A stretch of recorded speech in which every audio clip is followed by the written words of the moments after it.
and the oceans. Well, we'll move on to our next session. While we are at it, which is the next in deep seas, we also want to talk about what is the future of ocean logistics, supply chains. When we are talking about marine transportation, that is the future. That's where there is, in fact, transportation that brings about a lot of revenue for countries, connects countries from all across the world, brings the world closer together. And having a discussion on that, talking about commercializing it, building revenues, let's call on this stage Dr. Pushpinder Punia. He's the advisory board member, Blue Ocean Corporation, London. And in conversation with him is my colleague Uday Pratap Singh, senior editor, Newsx.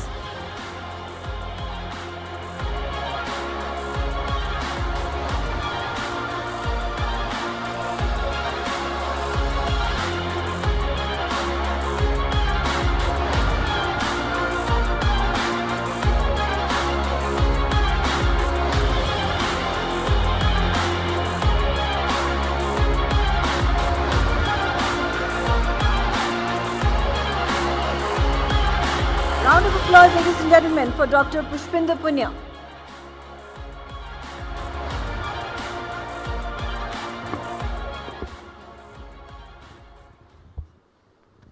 Hello and welcome to our audience here, of course, physically present with us, and welcome virtually to all of you joining us on television and on our digital platforms. We're going to continue this theme of Next in Deep Sea by now diving straight back into the ocean.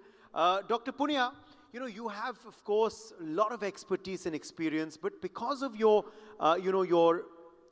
work with the Niti Aayog, I want to begin by asking you about policy making.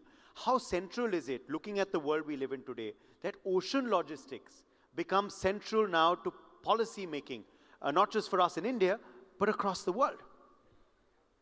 Thank you for giving me this opportunity to share my views with such a wonderful and brilliant people who are sitting here. Ocean logistics has become a part of public narrative. How right now, how the curbing of ships in the Strait of Hormuz is negatively impacting petroleum and LPG supply across the world. It is occupying our mindset, even on all digital media, in part of, any conversation where you are sitting. So you are right in that, ocean logistics is, and the supply chain which lies underneath it, have become a part of the public narrative. And it kind of emphasizes that how important supply chains and ocean logistics are for the smooth running of the socio-economic lives across the world. But, the point which I want to make is that, this is in some sense right now a negative look at it. That how supply chains are getting impacted, how the Strait of Hormuz is getting blocked, and we are likely to run into acute shortage of petroleum and the LPG gases and all.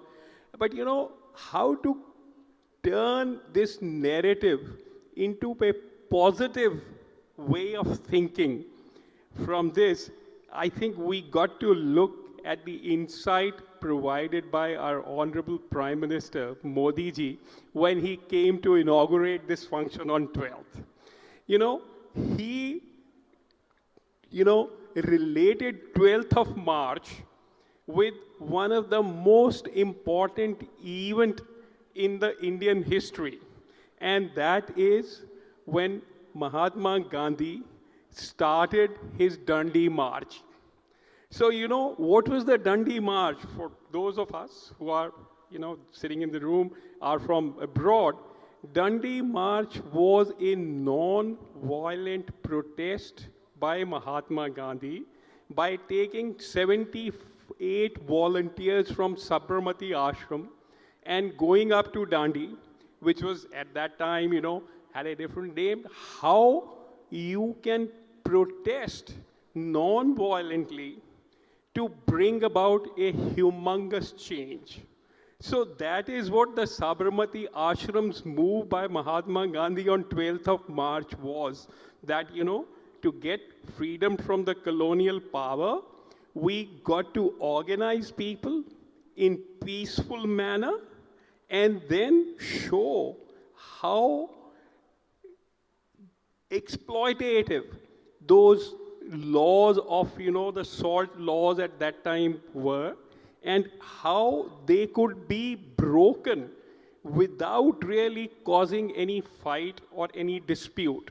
So Mahatma Gandhi took 78 volunteers with him and then walked 387 kilometers over 24 days and went to Navasi, and there, by using the ocean's water and evaporating it, he produced salt and showed that, look, alternates are possible.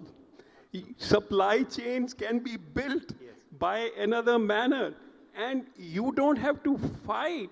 You can, turn all those changes by positively mobilizing people, by building a positive narrative about it, and then showing how exploitative those laws are. Absolutely. I'll come back to, of course, smooth, supply chains, how important that is, and very interesting that you give that historical narrative, of course, and how relevant it is today as well, as PM Modi has said. But I want to quickly draw you back to another event from earlier this year, the budget. Now, the budget was, of course, presented in February by Finance Minister Nirmala Sitharaman. You wrote an article at that point. You talked about India becoming a maritime hub and how this is possible, the way forward. Tell us more about that vision and how we can actually make our pathways into this maritime hub. Yes, that's a very significant question which you are asking. And I think this is the way of looking how public policy, which is field-based, as our current, establishment, our current government led by Modi ji is connected with. And I must share that I am given a task in Niti Aayog to hold a consultative group. And this consultative group is meant to take the stakeholders' opinion so that, the public policies are in line with what can make positive impact for maximum number of people. So, as you are rightly pointing out, in the budget of this year, when Honorable President of India, Ma'am Draupadi Murmu, addressed the joint session on 28th of January, she specifically mentioned this point that India has the potential to become the maritime hub in next decade if proper investments are made, if the laws and the regulations by which our ports and all are not performing at the highest level, they are changed and modified. And then she pointed out in her address specific things that, look, we have, 7,517 kilometers of coastline available in our country, which can be put into operation. We already have 12 major ports, but our 200 smaller ports can be developed into far greater capacity so that we can become the hub of the international trade of tangible goods. And she pointed out that we are going to invest 70,000 crores of rupees in building the port infrastructure, as well as, in bringing about the changes in the coastal areas so that we can then make sure that all the tangible trade from India which takes place, and right now I must give you a figure that currently 95% of our tangible goods which are sold by us, exports or import, they are all done through foreign shipping. And we end up spending about 6 lakh crores on this, on shipping those goods. So if we can build our own containers, start building ships in India, and the budget also talked specifically about that, then we can reduce the dwelling time at our ports. I must say that in the last decade, our ranking has already improved in our ports from 54 to 38 in the world. Wow, amazing. And our dwelling time period in the port has now come down to 3 days. Amazing. Amazing. And that is a huge improvement, and we are better than most of the developed countries. And we certainly hope that will continue to improve, sir. But I want to now quickly draw you on a largely, we were speaking micro perspective now for India, macro perspective for the world now. In your role, particularly as advisory member for, of course, such a global corporation like the Blue Ocean Corporation is in London, Dr. Punia, how do we make policy and how do we ensure that, there is not an antagonistic sort of attitude amongst the world in disrupting supply chains? How do we better cooperation so that logistics is smooth? That will, at the end of the day, help consumers as well, reduce prices, and ensure freer movement. What are the ideas you have to achieve this? Yes. No, again, it's a wonderful way of looking forward, I think, because, to those of us sitting in this room who come from academia and those who are policymakers and leaders, I must share that the collaborative governance has become in public policy a major focus area. And collaborative governance basically starts with that the government agencies must start taking the stakeholders not just as mere consultants, but as part of the decision-making process. And you must try and convince them that, by participating in a process of collaboration, you will not lose anything. You may have to pay a short-term price, because when you make a decision as a group, some trade-offs are also involved, but those short-term trade-offs would lead to a mutual gain in the long run.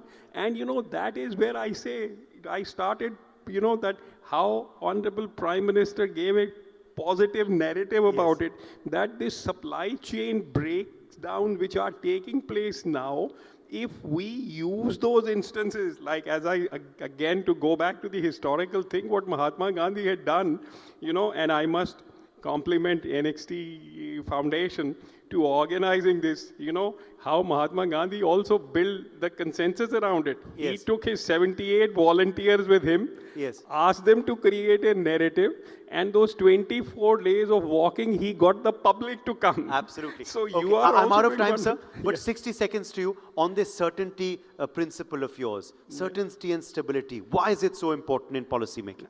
Certainty and stability in the financial and the tax world are the most, critical points.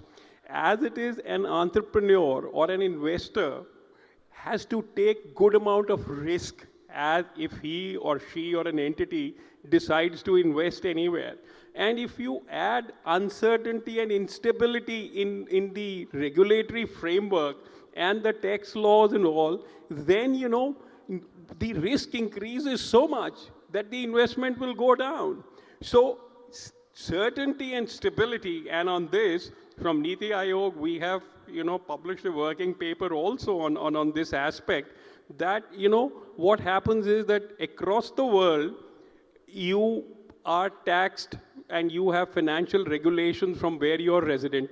Yes. But if the place where you go and invest, they ask for additional, compliances and additional laws, then I am in a total confused state. Absolutely. And mind you, people are willing to pay taxes and the financial cost. To give you an example, I had been the financial advisor to the Board of Control on Cricket in India, BCCI, for some years.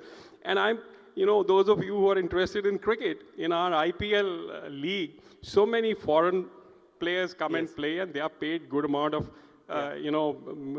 money for that. Yeah. You know what we have laid in the law, that if all those foreign players can pay 20% of their revenue, then they don't have to ask for any compliance with the Indian law other than that. Pay 20%, then no questions are going to be asked from them. Mind you, 20% is such a big price, it looks like. But when I collected a random data, out of 114 foreign players who are playing in IPL, 110 of them paid this 20%. Imagine. So it's you have to come out with these innovative principles, and that will ensure compliance. All right, we have to leave it at that. Thank you so much. You obviously inspired by PM address. You drew in a cricket analogy like he did too. Thank you very much for joining us, Dr. Punia, for being with us at NXT. Thanks indeed. Thank you. Thank you so much for that session, Udin. Thank you so much to Dr. Pushpinder Punia for joining us at NXT 2026.